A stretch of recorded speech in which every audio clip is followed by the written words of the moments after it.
হাসিনার অনুমতি নিয়ে বিদেশে টাকা পাচার করে এমপিরা। রিপোর্ট ফাঁস।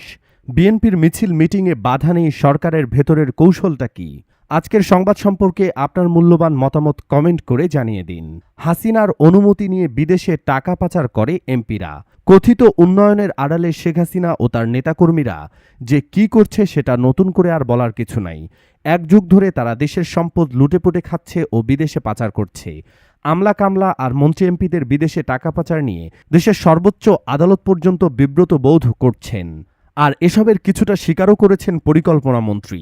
শেরেবাংলা নগরে এনইসি সম্মেলন কক্ষে উন্নয়ন প্রকল্পের সম্ভাব্যতা সমীক্ষা প্রতিবেদনের খসড়ার রূপরেখা চূড়ান্তকরণ শীর্ষক কর্মশালায় পরিকল্পনা মন্ত্রী এম এ মান্নান বলেছেন, দেশে টিম ওয়ার্কের মাধ্যমে দুর্নীতি হচ্ছে। এ টিম কারা সেটাও দেশবাসী জানে। আওয়ামী লীগ নেতা আর সরকারের আমলারা মিলে তৈরি করেছে দুর্নীতির এই টিম। দেখা গেছে শেখ হাসিনার অনুমতি নিয়ে বিদেশে টাকা পাচার করছে আওয়ামী লীগের এমপিরা। নাটোর ২ আসনের সংসদ সদস্য শফিকুল ইসলাম শিমুল নিজেই বেসরকারি একটি টিভি চ্যানেলকে দেয়া সাক্ষাৎকারে একথা বলেছেন। শেখ হাসিনার এই এমপি শিমুলের স্ত্রী শামীমা সুলতানা জান্নাতি কানাডার টরন্টোতে প্রায় ১৩ কোটি টাকা দিয়ে একটি আলিশান বাড়ি কিনেছেন। এছাড়াও নাটোরে আরও একটি আলিশান বাড়ি নির্মাণ করেছেন। নির্মাণ কাজের সাথে জড়িত ব্যক্তিরা বলছেন, ইতোমধ্যে ১০ কোটি টাকার বেশি খরচ হয়ে গেছে। নির্মাণ কাজ শেষ করতে আরও কয়েক কোটি টাকা লাগবে। হঠাৎ করে আঙ্গুল ফুলে কলা গাছ বনে যাওয়া এমপি শিমুলকে নিয়ে শুধু নাটোরে নয়, কানাডাতেও চলছে ব্যাপক সমালোচনা।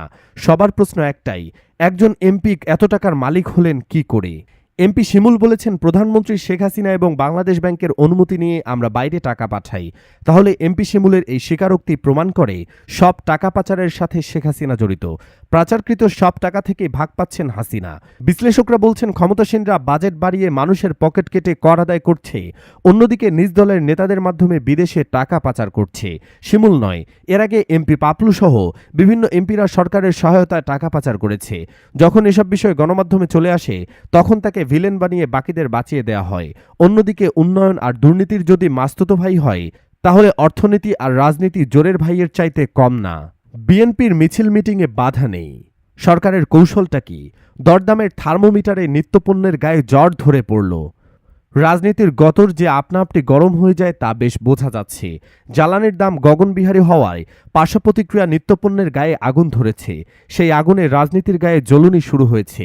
বড় মেঝো সেজো ক্ষুদ্র ক্ষুদ্রাতি ক্ষুদ্র দলের রাজনীতিকেরা জনগণের জন্ম থেকে জ্বলছি দশা নিয়ে সরব হয়েছেন। রাজপথে মিছিল ছিল দেখা যাচ্ছে।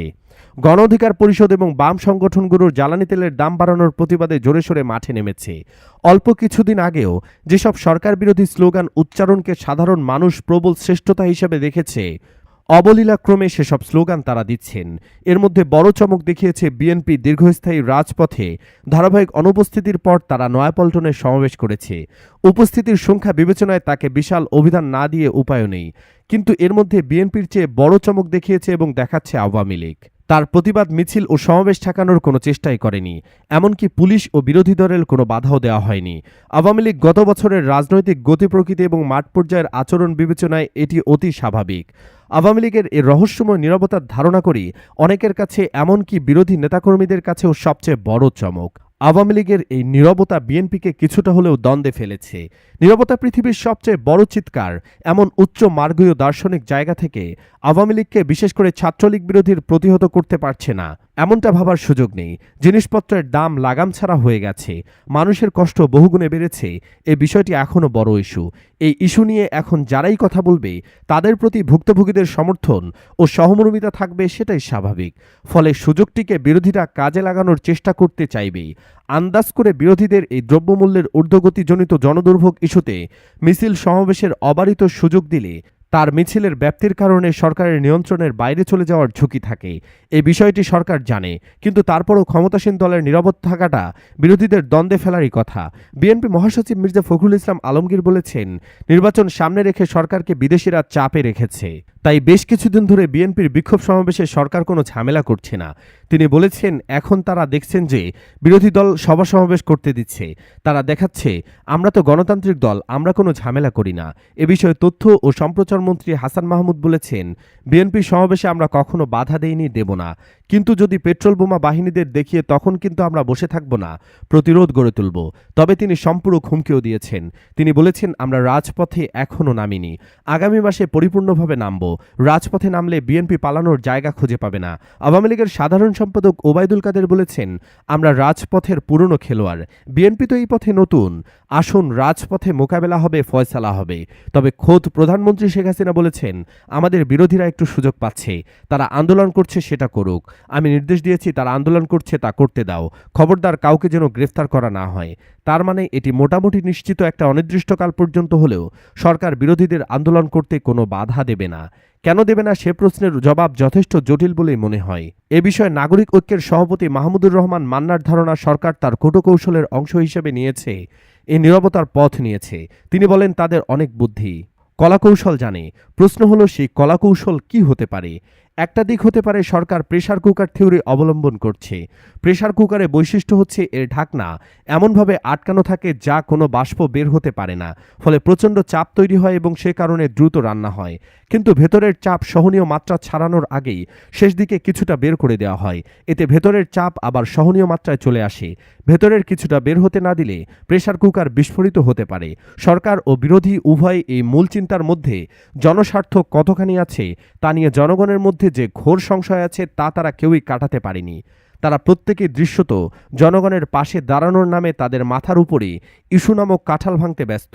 যেহেতু নিত্য প্রয়োজনীয় জিনিসের দাম বেড়ে যাওয়ায় মানুষ কষ্টে পড়েছে, সে কারণে বিরোধীদের বিক্ষোভ কর্মসূচি তাদের সমর্থন থাকা স্বাভাবিক।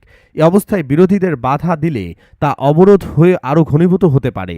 টানা চাপ বাড়িয়ে দিলে সমস্যার দীর্ঘমেয়াদী সমাধান হয় না, বরং আন্দোলনের তীব্রতা বেড়ে যায়। কিছু কথা বলার অধিকার দিয়ে জনক্ষোভ খানিকটা কমিয়ে ফেলে আন্দোলনের তীব্রতা কমে যায়। সেটি মাথায় রেখে বিরোধীদের ক্ষোভ বিস্ফোরণ পর্যায়ে যাওয়ার আগে প্রেসার কুকারের শীষ দিয়ে তথা খানিকটা মিছিল সমাবেশ করতে দিয়ে তা সহনীয় মাত্রায় রাখার কৌশল সরকার নিয়ে থাকতে পারে। আরেকটি হতে পারে মানবাধিকার রক্ষার, মত প্রকাশের স্বাধীনতা ইস্যুতে আন্তর্জাতিক পরিমণ্ডলে সরকার নিজেকে আগের চেয়ে উদার হিসেবে তুলে ধরতে আগ্রহী হয়েছে। বিশেষ করে বাংলাদেশে সফররত জাতিসংঘের মানবাধিকার বিষয়ক হাইকমিশনার মিশেল ব্যালেসিটির সঙ্গে সিরিজ মিটিংয়ে সরকারের দিক থেকে এ বার্তা দেওয়া হয়েছে। এ বিবেচনায় বিরোধীদের অবাধে মিছিল সমাবেশ করতে দেওয়ার বিষয়ে সরকারের নীতিগত সিদ্ধান্ত নিয়ে থাকতে পারে। সেনা এবং পুলিশ সদস্যদের সমন্বয়ে গঠিত র্যাবকে নিয়ে গত কয়েক মাস ধরে ডয়চে ভেলের ইনভেস্টিগেটিভ ইউনিট এবং সুইডেন ভিত্তিক নেত্র নিউজ যৌথ অনুসন্ধান চালিয়েছে। প্রতিষ্ঠার 2 দশক পর এই প্রথম এই বাহিনীতে কাজ করা 2 সদস্যের এই ডেড স্কোয়াডের ভেতরের তথ্য জানালেন। র্যাবের একজন অফিসার জানিয়েছেন, র্যাব যদি জানতে পারে যে তিনি গণমাধ্যমের সঙ্গে কথা বলেছেন, তাহলে তিনি যে বাহিনীতে কাজ করেছেন সে বাহিনী তাকে মেরে ফেলতে পারে। ডয়েচে ভেলে তাদের স্বীকারোক্তির সত্যতা যাচাই করেছে এবং বিশেষজ্ঞ মানবাধিকার কর্মী এবং অন্যান্য সূত্র যেমন পুলিশ এবং পোস্টমর্টেম প্রতিবেদনের বিভিন্ন মামলার তথ্য ভান্ডার এবং একটি বিচার বহির্ভূত হত্যাকাণ্ডর অডিও রেকর্ড যাচাই করার মাধ্যমে এ বিষয়ে নিশ্চিত হয়েছে।